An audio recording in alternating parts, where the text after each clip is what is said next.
Hi, welcome to Broomy's Garage. Today we're going to investigate why and how you build an external transmission cooler. If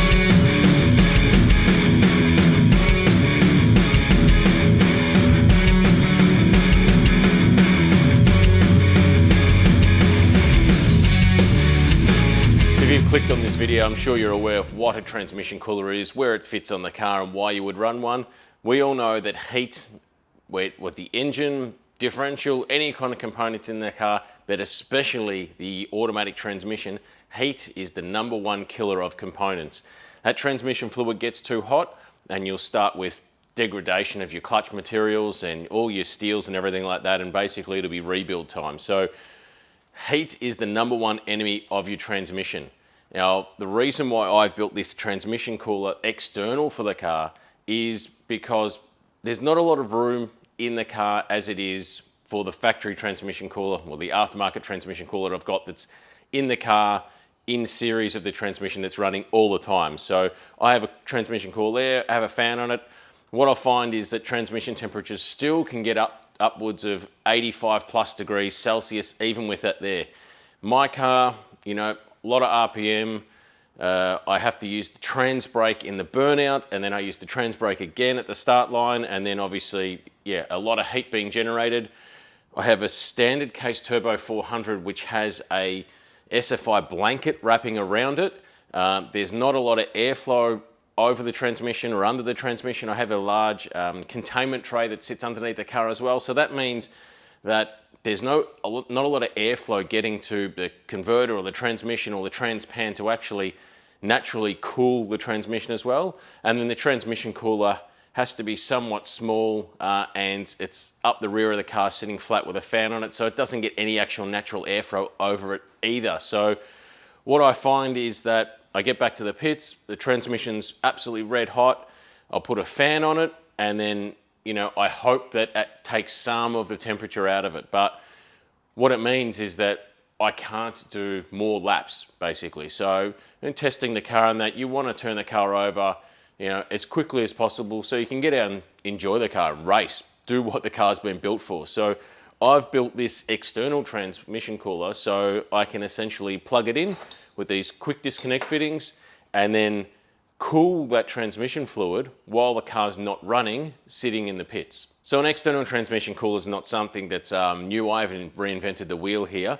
You can buy some pretty upmarket units that plug into mains sort of power on a generator that are upwards of 3,500 plus Australian dollars. So the unit you're looking at here, including these quick disconnect fittings, owes me about less than $350. And also it's powered by a 12 volt battery, which means I don't have to worry about a generator or anything like that. Now, the components here for my cooler are, I have an oil filter to make sure that it's still filtering the oil as it goes through. I have a small little facet style fuel pump essentially, just some rubber hose, a pretty decently thick transmission cooler, with a fan unit on the back of it.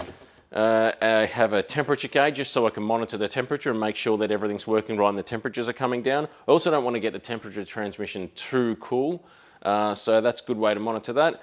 And then I have a battery unit here where I can just slide the battery on that.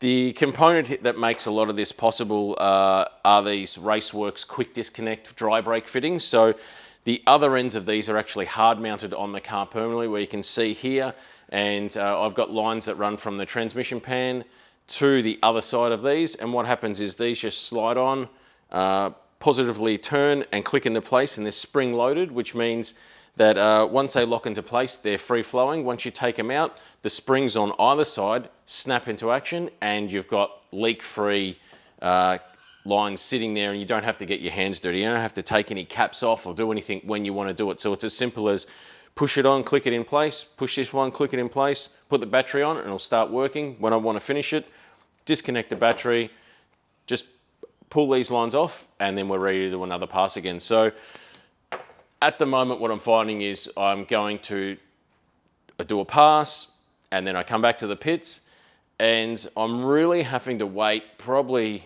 close to an hour and a half at least for me to be happy with what the temperatures are in the transmission. Because the car runs on methanol, the engine actually runs fairly cool. It never actually gets above 80 degrees Celsius water temp. So I know that, by the time I come back to the pits, it's normally down around the mid 70s or something. I could run my electric water pump and fan that are independent of the car as well for about 5 minutes in the pits, and that cools the engine down to around about 50 degrees Celsius. So I know I can cool the engine off within 5 minutes basically. It probably takes me about 20 minutes to go through the data and look at everything, but right now I'm spending an hour and a half waiting for heat to get pulled out of the transmission before I can do another pass. So what I'm hoping this does is that within 10 or so minutes I can get the transmission temperature down to say 55, 60 degrees Celsius, and it means I can go out and do another pass. And what that means is, it's 2+ hours for me to drive out to the racetrack and then spend the day there. There's only limited hours. Racing starts at like 11 and it finishes, say, at like 4:35 is pretty much how long I want to be at the track, considering it takes 2 hours plus to get there, another 2 hours to get home, plus loading and unloading time. So if I can do more passes in that sort of 6 or so hour window, the more data I'll get, the quicker we'll get on top of the setup, and also we'll look after the car too. So transmissions aren't cheap to rebuild, and if you're overheating them, and you're going to have to rebuild them pretty often. So looking to avoid that. So this is basically the setup. You can make it easily yourself too.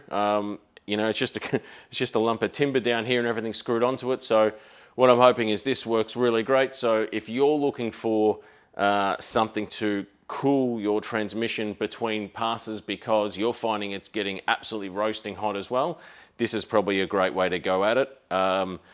This is a really low pressure pump. So those other $3,500+ units have a really high quality, expensive Tilton pump, and they actually plug into the transmission cooler lines and will cool the fluid through the whole circuit, including the converter and everything. So what this does is this has got a low pressure pump. It's only cooling the fluid in the transmission pan, not the fluid in the converter.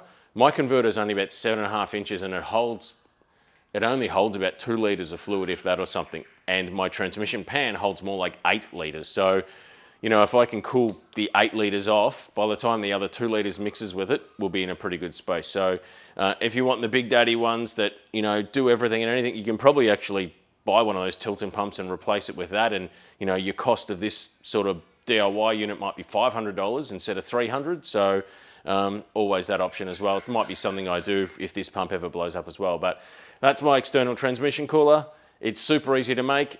You can do it too. So yeah, hope if this is something you're looking into that this helps you out. Until next time, see you then.